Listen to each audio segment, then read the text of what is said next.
Halo sahabat Chemis Fun, apakah kalian sudah siap untuk belajar kimia? Kali ini masih bersama saya, Trisun Nurafifah, yang akan menemani kalian pada pembelajaran kali ini. Kali ini kita akan belajar tentang faktor-faktor yang mempengaruhi laju reaksi dan melakukan praktikum sederhana. Yuk kita lanjut ke materi dan praktikumnya. Seperti biasa, kita harus mengetahui terlebih dahulu tujuan pembelajaran yang akan kita lalui pada materi kali ini. Tujuan pembelajaran yang pertama, diharapkan peserta didik dapat menjelaskan pengertian faktor-faktor yang dapat mempengaruhi laju reaksi melalui diskusi kelompok berdasarkan percobaan. Yang kedua, peserta didik dapat menentukan faktor-faktor yang dapat mempengaruhi laju reaksi melalui diskusi kelompok berdasarkan percobaan. Dan yang ketiga, peserta didik diharapkan dapat menganalisis faktor-faktor yang dapat mempengaruhi laju reaksi melalui percobaan berdasarkan teori tumbukan.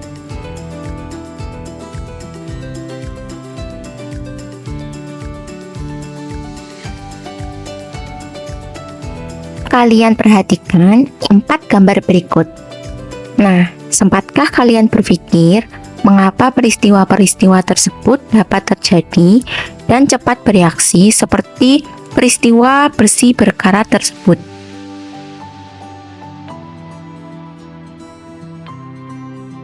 Maka pada tahap ini, kalian dapat menentukan pertanyaan dan masalah yang harus kalian pecahkan jawabannya. Misalnya, di benak kalian akan muncul pertanyaan, yaitu apakah gambar-gambar tersebut terdapat hubungan dengan faktor-faktor yang mempengaruhi laju reaksi. Misalnya ada lagi pertanyaan, apakah faktor-faktor yang mempengaruhi laju reaksi ada hubungannya dengan besar kecilnya tumbukan yang akan terjadi? Tulislah pertanyaan dan masalah yang kalian dapatkan di buku masing-masing.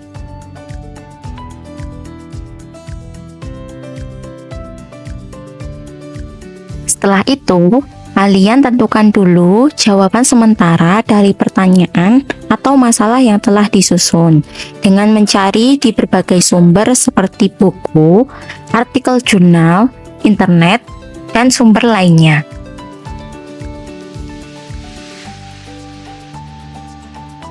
Langkah selanjutnya, kita akan melakukan praktikum sederhana untuk menentukan jawaban. Nah, sebelum itu bentuklah dahulu kelompokmu di kelas dengan anggota 4-5 orang per kelompok. Jangan lupa perhatikan dan ikuti langkah praktikum dengan baik ya. Kita akan melakukan 4 praktikum. Yuk kita mulai praktikumnya. Sebelum melakukan praktikum, kita harus tahu tujuan praktikum yang akan dilakukan. Nah, tujuan praktikum yang pertama yaitu untuk mengetahui pengaruh konsentrasi terhadap laju reaksi dan tumbukan. Alat yang dibutuhkan untuk praktikum pertama, yang pertama ada 2 buah botol bekas, 2 buah sendok makan, dan corong. Kemudian, bahan yang digunakan yaitu yang pertama ada cuka, 2 buah melon, air, dan soda kue. Langkah kerja yang pertama yaitu masukkan cuka ke dalam botol sama banyak dengan botol A tanpa ditambahkan air dan botol B ditambahkan 3 sendok makan air.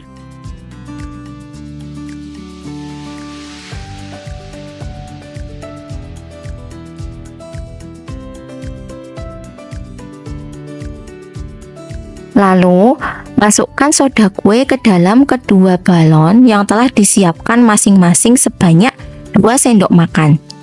Dan pastikan bahwa balon yang digunakan tidak berlubang.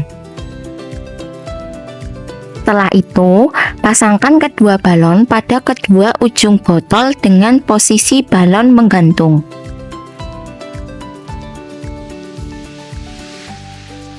Lalu, baliklah kedua balon secara bersamaan agar soda kue dapat bercampur dan bereaksi dengan cuka. Yang terakhir, catat dan amati baik-baik apa yang terjadi dan catat waktu serta balon mana yang lebih cepat menggelembung.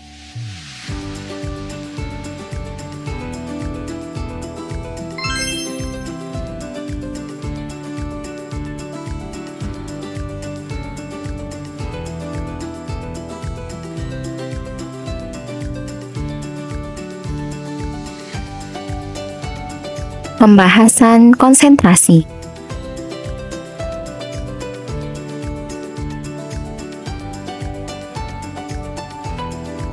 Data percobaan menunjukkan pada botol A, konsentrasi cuka lebih pekat karena tanpa tambahan air, dan botol B, konsentrasi cuka lebih kecil karena ada tambahan air.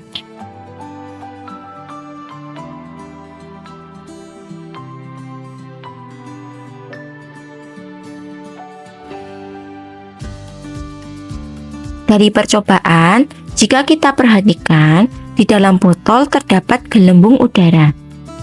Nah, gelembung inilah yang dihasilkan dari persamaan reaksi antara cuka dan soda kue menghasilkan gas karbon dioksida.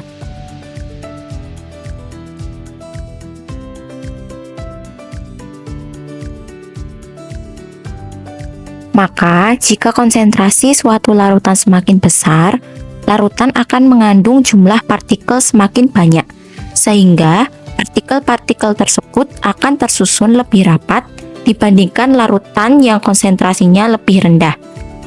Susunan partikel yang lebih rapat menyebabkan semakin besar peluang terjadinya tumbukan efektif antar partikel dan kemungkinan terjadi reaksi lebih besar. Hal inilah yang akan mengakibatkan laju reaksi semakin cepat yang dapat dilihat pada gambar.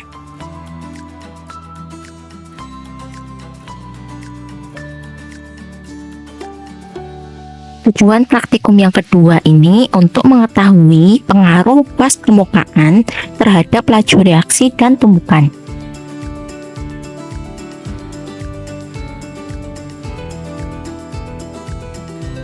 Alat yang digunakan dalam percobaan kedua yaitu 3 buah wadah bentuk mangkok dan 2 buah sendok makan. Untuk bahan yang digunakan yaitu ada cuka, air, cangkang telur halus, cangkang telur kepingan kecil, dan cangkang telur kepingan besar.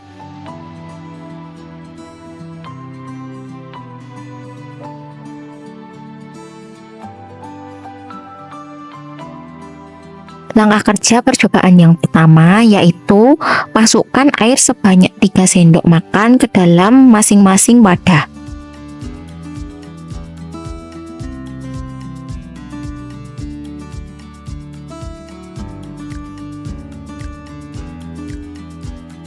Lalu, masukkan juga cuka sebanyak 2 sendok makan ke dalam masing-masing wadah.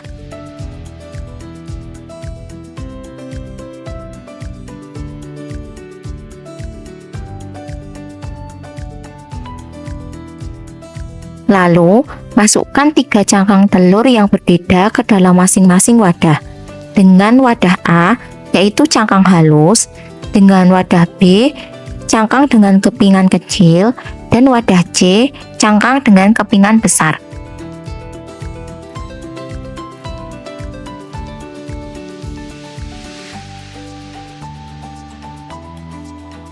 Yang terakhir, catat dan amati apa yang terjadi dan perhatikan banyaknya gelembung dalam masing-masing wadah.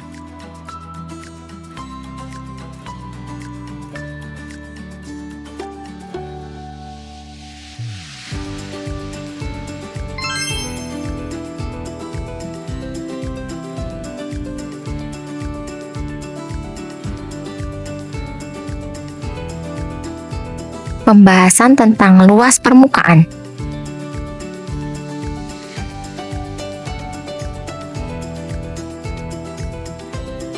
Pada percobaan, wadah yang diberikan cangkang telur serbuk, kepingan kecil, dan kepingan besar menghasilkan gelembung-gelembung yang jumlahnya berbeda-beda.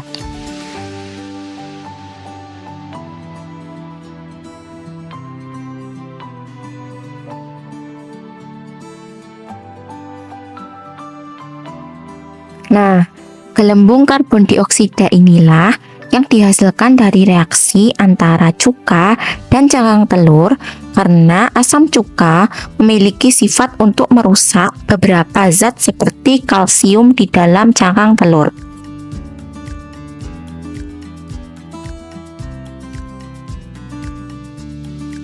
Pada saat zat-zat bereaksi bercampur, maka akan terjadi tumbukan antar partikel bereaksi di permukaan zat. Laju reaksi dapat diperbesar dengan memperluas permukaan bidang sentuh zat yang dilakukan dengan cara memperkecil ukuran zat bereaksi, sehingga tumbukan dapat dilihat sebagai berikut.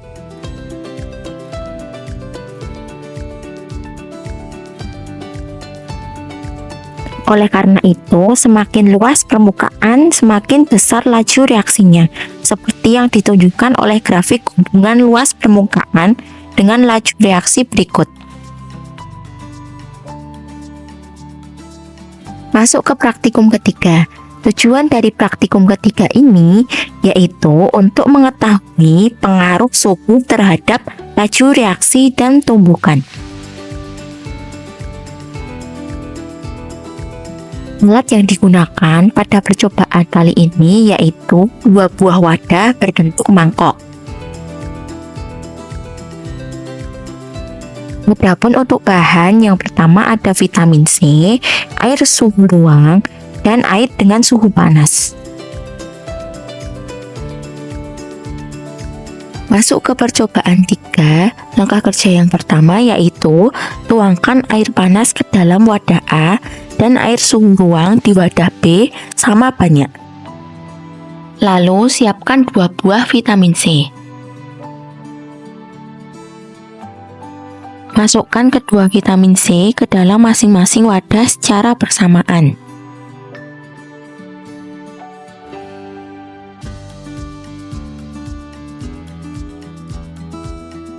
Terakhir, amati perubahan yang terjadi dan catat waktu sampai vitamin C larut pada kedua wadah di buku kalian masing-masing.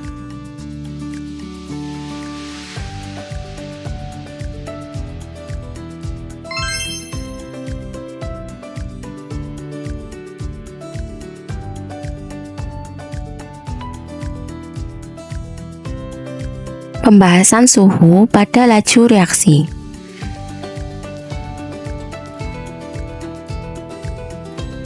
Hasil percobaan menghasilkan bahwa vitamin C yang lebih cepat larut yaitu vitamin C dalam air dengan suhu panas. Hal ini kita tahu bahwa partikel-partikel dalam zat selalu bergerak. Sehingga jika suhu zat dinaikkan, maka energi kinetik partikel-partikel akan bertambah sehingga tumbukan antar partikel akan mempunyai energi yang cukup untuk melampaui energi pengaktifan.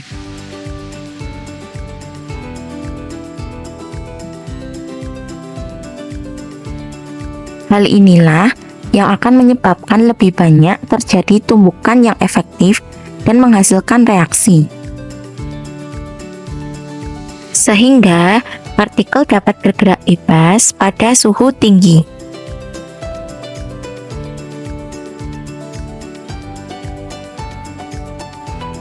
Praktikum 4 ini bertujuan untuk mengetahui pengaruh katalis terhadap laju reaksi dan tumbukan.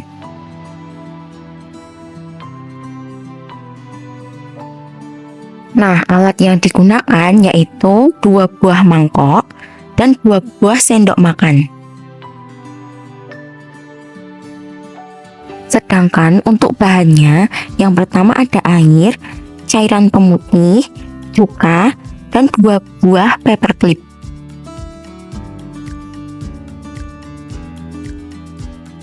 Langkah kerja percobaan 4 yang pertama yaitu tuangkan air ke dalam wadah A dan wadah B sebanyak masing-masing 2 sendok makan.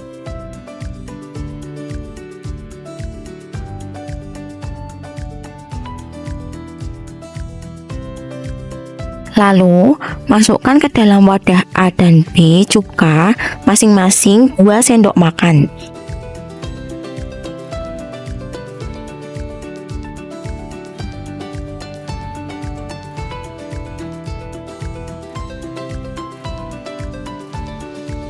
Lalu, masukkan cairan pemutih ke dalam masing-masing wadah.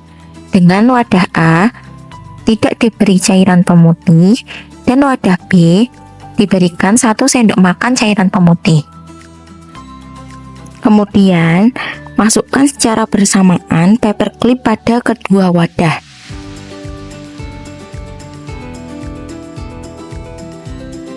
Kemudian yang terakhir, amati perubahan pada kedua wadah dan catat waktu masing-masing.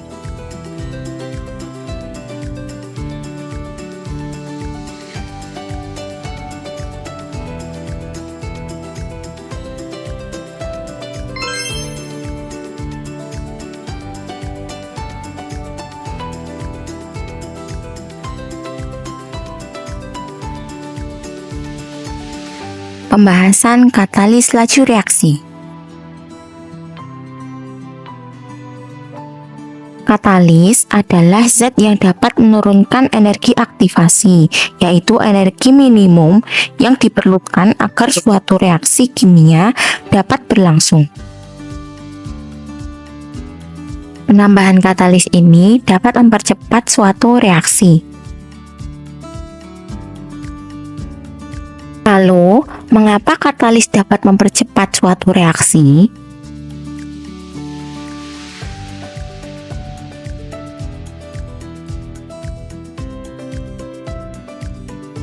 Alasannya mengapa katalis dapat mempermudah dan mempercepat reaksi dapat disajikan dalam grafik berikut. Katalis ini berperan dengan menurunkan energi aktivasi, sehingga untuk membuat reaksi terjadi tidak diperlukan energi yang lebih tinggi. Dengan demikian, reaksi dapat berjalan lebih cepat.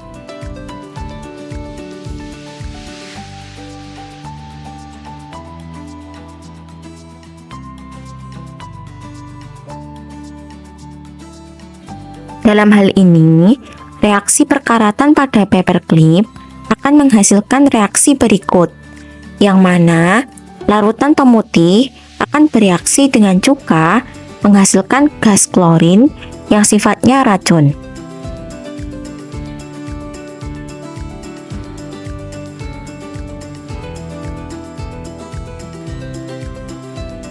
Maka, dapat kita ketahui bahwa yang berperan sebagai katalis pada reaksi ini yaitu cairan pemutih.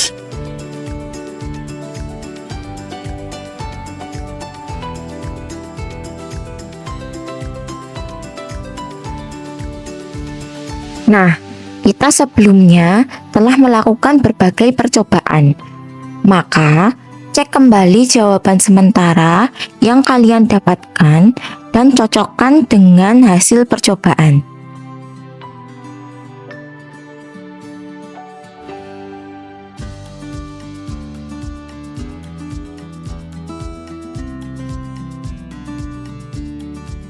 Bila telah selesai, presentasikan hasil kerja kelompok kalian di depan kelas sesuai arahan guru kalian. Nah, sampai di sini dulu pembahasan materi kali ini. Terima kasih sudah menonton dan sampai jumpa di video selanjutnya.